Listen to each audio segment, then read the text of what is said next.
दोस्तों, आज की कहानी है बहू हमें छोड़कर अलग घर में रहने मत जाना।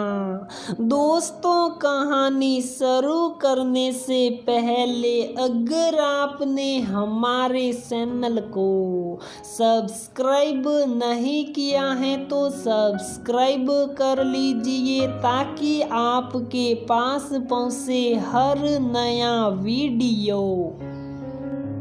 सरिता बेटा, ऑफिस से आते हुए सब्जियां ले आना। ठीक है मम्मी जी। सरिता, छुट्टी हो गई, चलना नहीं है क्या? सरिता की दोस्त दिया बोली, तू जा यार, मुझे सब्जियां भी लेनी है तेरे लिए, देर हो जाएगी। अपनी फाइल समेटते हुए सरिता बोली, खाने वाले चार हो और हर दूसरे दिन तू कुछ न कुछ लेती रहती है। जरूरत होती होगी तभी तो मम्मी जी मांगती हैं। मैं तो ऑफिस रहती हूँ इसलिए घर की जरूरतों का ज्यादा पता नहीं रहता। चल ठीक है, मैं चलती हूँ। सरिता और सुबोध की शादी को 2 साल हो गया थे। दोनों जॉब करते थे। ससुराल में 4 लोग थे। सास तनुजा, ससुर पूर्ण चंद सुबोध और सरिता। पूर्ण चंद जी 3 साल पहले रिटायर हो गए थे। तनुजा और पूर्ण चंद जी का स्वभाव सरिता के साथ बहुत अच्छा था। सरिता की नौकरी के कारण उसे घर के सामान और रिश्तेदारों के साथ लेन देन का अनुभव कम था। घर को चलाने की जिम्मेदारी सास की थी, इसलिए घर खर्च के बारे में उनसे कोई सवाल नहीं करते थे। सुबोध अपनी सैलरी तनुजा जी को देता।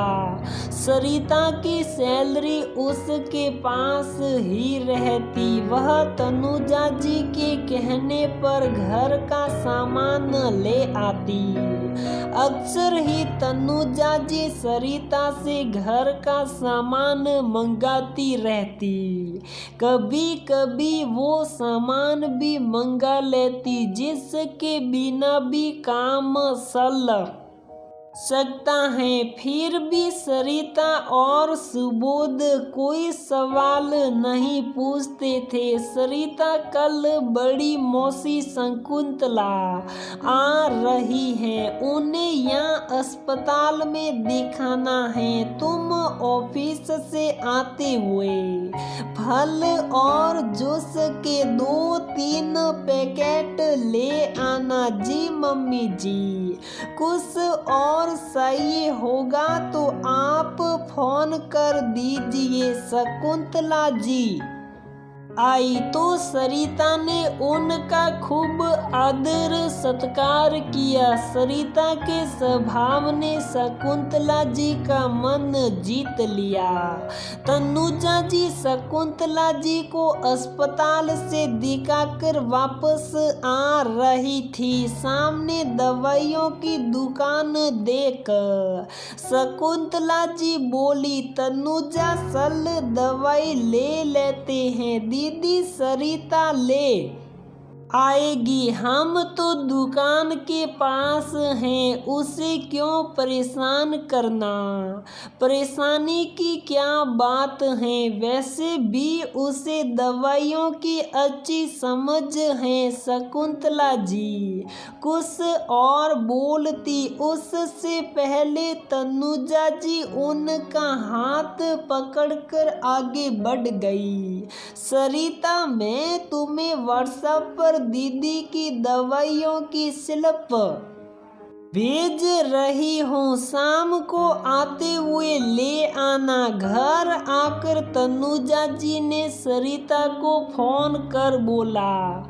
ऐसे ही कुछ दिन बाद तनुजा जी ने सरिता को फल लाने के लिए कहा।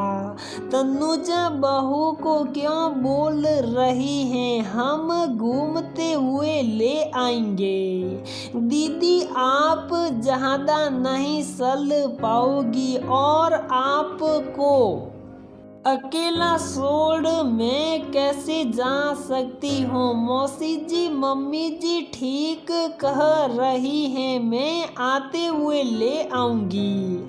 आप परेशान ना हो। ऑफिस जाते हुए सरिता बोली। शकुंतला जी ने देखा तनुजा सरिता से हर दूसरे दिन कुछ न कुछ मंगाती रहती हैं और बहू खुशी खुशी ले आती हैं। शकुंतला जी बड़ी थी तो अनुभव भी ज्यादा था। उन्हें महसूस हुआ कि तनुजा जी का सरिता से सामान मंगवाने के पीछे उनका कोई डर या कारण है, जो वो सबसे छिपाने की कोशिश करती रहती है। तनुजा तुम्हारा सरिता से घर का सारा सामान मंगवाने के पीछे कोई तो बात है, नहीं तो सुबोध के पापा की पेंशन इतनी है कि घर के खर्च चला सको और सुबोध भी अपनी सैलरी तुमको देता है, फिर सरिता से सारा सामान क्यों मंगाती हो।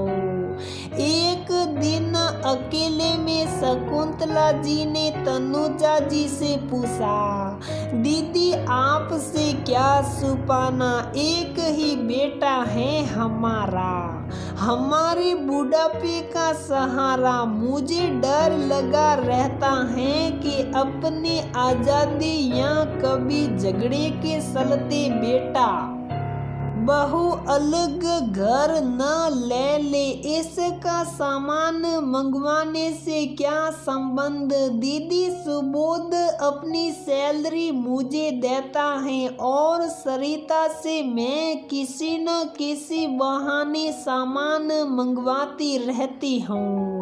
जब उनके पास पैसे ही नहीं होंगे तो वह घर नहीं ले पाएंगे।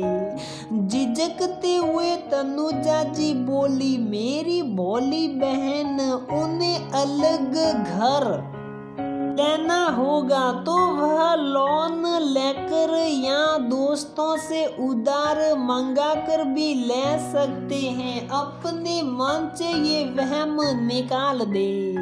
मुझे भी लोगों की थोड़ी परख है। तेरी बहू बहुत अच्छी और समझदार है, वह ऐसा नहीं करेगी। फिर भी दीदी वक्त का क्या भरोसा, कल की फिक्र में अपने आज की खुशी और चैन मत गवा। फिर जिस तरह से तुम दोनों उनको प्यार देते हो, उसकी खुशी का ध्यान रखते हो, वो कहीं नहीं जाने वाले।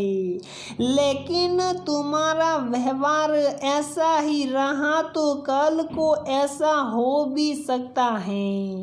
फिर मैं क्या करूं, तुम दोनों जैसे हो वैसे ही रहो।